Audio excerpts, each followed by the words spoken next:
Jeffrey S. Mailhot was the kind of neighbor you wouldn't notice. Living a quiet life in Woonsocket, Rhode Island, he blended seamlessly into his surroundings.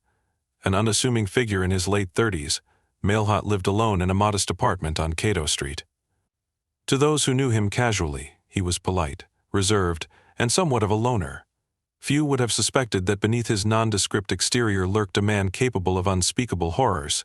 Yet, between 2003 and 2004, Jeffrey Mailhot would become one of Rhode Island's most notorious serial killers, leaving a trail of death and mystery that shocked a small, tight-knit community.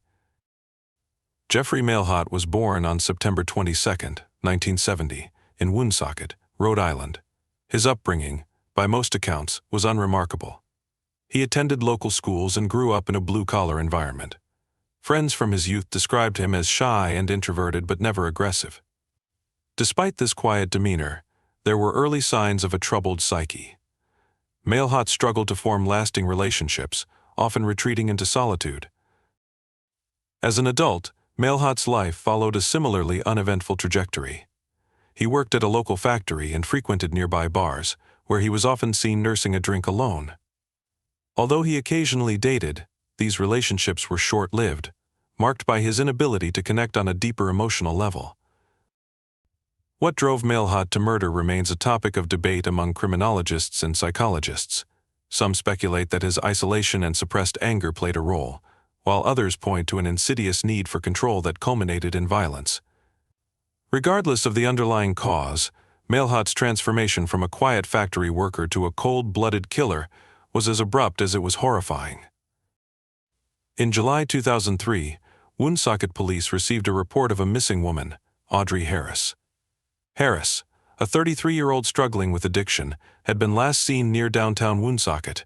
Her disappearance, while alarming, didn't immediately raise red flags. Woonsocket, like many small cities, had its share of transients and vulnerable individuals who occasionally vanished for days at a time. Unbeknownst to authorities, Audrey Harris had encountered Jeffrey Mailhot. On the night of her disappearance, Mailhot lured her back to his apartment under the pretense of offering her a place to stay. Once inside, his demeanor shifted. What began as a friendly gesture turned into a scene of unimaginable violence. Mailhot strangled Harris in a brutal, calculated manner, taking pleasure in the act of killing. Afterwards, Mailhot dismembered her body using tools he kept in his apartment. This chilling level of precision and lack of remorse indicated that his actions were not impulsive but meticulously planned. He disposed of her remains in trash bags, which he scattered in dumpsters around the city. Harris's disappearance remained unsolved, and Mailhot, emboldened by his ability to evade capture, prepared for his next victim. Over the next year, Mailhot repeated his gruesome ritual with chilling regularity. In March 2004, 44-year-old Christine Dumont vanished under similar circumstances. Like Harris, Dumont was known to frequent Woonsocket's downtown area. She too fell prey to Mailhot's manipulative charm and was lured to his apartment, where she met the same grisly fate. Dumont's disappearance prompted a stronger response from local authorities. Police began to notice a disturbing trend, a pattern of missing women with similar profiles. Despite their efforts, investigators struggled to find tangible leads.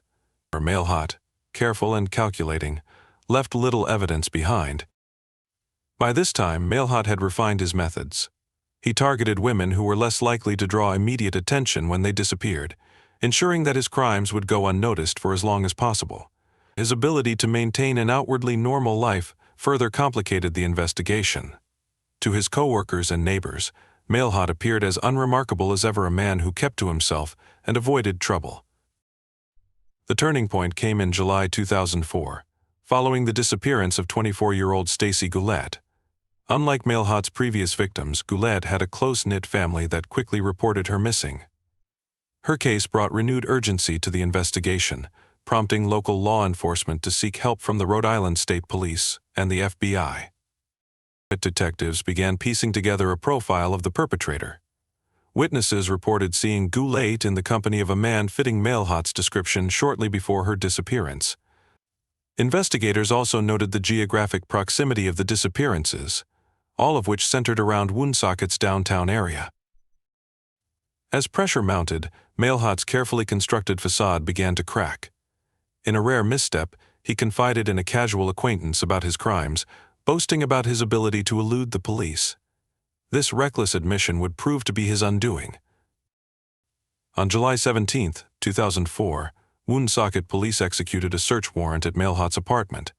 What they found was nothing short of horrifying. The small, cluttered space revealed a trove of evidence linking Mailhot to the murders. Investigators discovered bloodstains in various parts of the apartment, later identified as belonging to his victims. They also found tools used for dismemberment, along with personal items belonging to the missing women. Confronted with the evidence, Mailhot confessed to his crimes. His admission was chilling in its lack of remorse. He calmly described how he selected his victims, lured them to his apartment, and carried out the killings. In total, he claimed responsibility for the murders of 3 women: Audrey Harris, Christine Dumont, and Stacy Goulet. Jeffrey Mailhot's trial began in early 2005, drawing widespread media attention. The prosecution painted a picture of a cold, calculating killer who preyed on society's most vulnerable. They presented overwhelming evidence, including Mailhot's confession and forensic analysis linking him to the murders. Mailhot's defense team attempted to argue that he suffered from severe mental illness, impairing his ability to control his actions. However, this argument failed to sway the jury. The methodical nature of his crimes suggested a level of premeditation inconsistent with claims of diminished capacity. After a brief deliberation, the jury found Mailhot guilty on multiple counts of first-degree murder. In June 2005, he was sentenced to life in prison without the possibility of parole. The case of Jeffrey S. Mailhot remains one of Rhode Island's most chilling true crime stories. It serves as a stark reminder of the evil that can lurk behind even the most ordinary of facades. For the families of his victims, the pain of their loss endures, compounded by the gruesome nature of the crimes. While Mailhot's reign of terror has ended, his story continues to fascinate and horrify true crime enthusiasts. His ability to evade detection for over a year highlights the challenges faced by law enforcement in identifying and apprehending serial killers, particularly those who target vulnerable populations. Following Jeffrey Mailhot's conviction, criminal psychologists sought to understand the factors that drove him to commit such heinous acts. Was he born with a predisposition to violence, or was it the result of environmental factors? Mailhot's childhood, though unremarkable on the surface, became a subject of intense scrutiny. Researchers uncovered that, while his upbringing lacked overt trauma, Mailhot displayed troubling behavioral patterns as an adolescent. He was withdrawn, prone to fits of anger, and struggled to maintain meaningful relationships, early warning signs that went unnoticed. Dr. Susan Hargrove, a forensic psychologist who studied the case, described Mailhot as a classic example of a covert psychopath. According to Hargrove, Mailhot's quiet demeanor masked a profound sense of alienation and a disturbing desire for control. He didn't kill out of impulse or rage, she explained in an interview. For him, the act of murder was about power. He chose victims who were vulnerable and unlikely to be missed right away, which speaks to his calculated nature. Mailhot's confession provided chilling insight into his motives. He admitted that he felt a sense of euphoria during the killings, describing them as a way to exert dominance over his otherwise mundane life. This need for control, combined with his lack of empathy, made him a textbook case of a predatory serial killer. Woonsocket, a small city of just over 40,000 residents, was unprepared for the revelations of Mailhot's crimes. The city had never seen a case of this magnitude, and the news that a serial killer had been living among them for over a year sent shockwaves through the community. Many residents, particularly women, reported feeling unsafe in the wake of the murders. Businesses in the downtown area, where Mailhot often found his victims, saw a decline in foot traffic as fear gripped the city. Community leaders worked to restore a sense of security, organizing public forums and increasing police patrols in vulnerable areas. Mayor Susan Menard, who served during the time of the crimes, called for unity in the face of tragedy. "We cannot let fear define us," she said at a vigil held for the victims. "We must come together to support one another and ensure this never happens again." Despite these efforts, the shadow of Mailhot's crimes lingered over Woonsocket. For many residents, the idea that someone as ordinary as Jeffrey Mailhot could commit such atrocities was deeply unsettling. "He wasn't a monster on the outside," said one neighbor. "He was just Jeff." That's what's so terrifying. The investigation into Mailhot's crimes exposed significant gaps in how law enforcement handled missing persons cases, particularly those involving marginalized individuals. Audrey Harris and Christine Dumont, both struggling with addiction, were not initially treated as high-priority cases. This delay allowed Mailhot to continue his killing spree unchecked.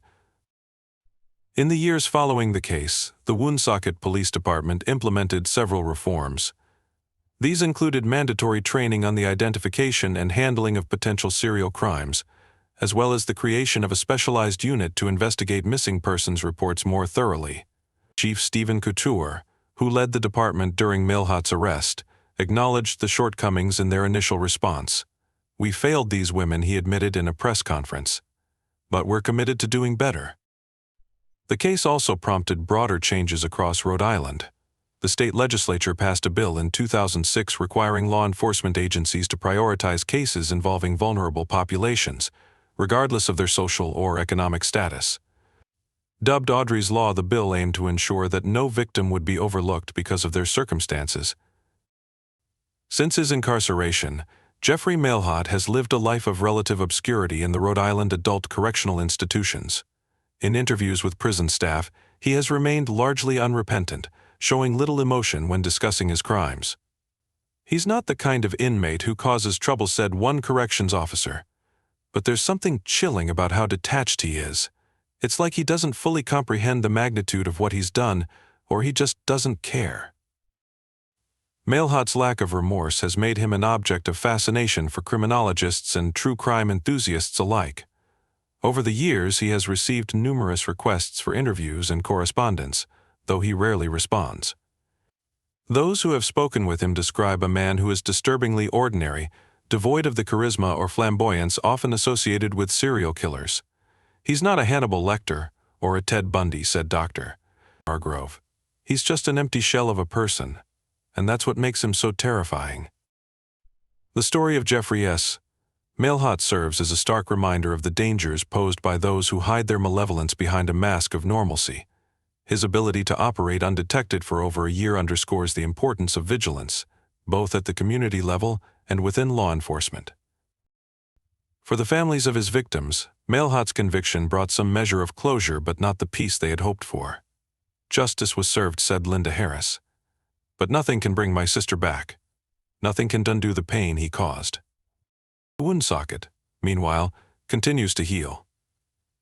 The city has worked to reclaim its sense of safety, though the memory of Mailhot's crimes remains a dark chapter in its history. For those who lived through it, the case serves as a cautionary tale about the dangers of complacency and the resilience of a community determined to move forward.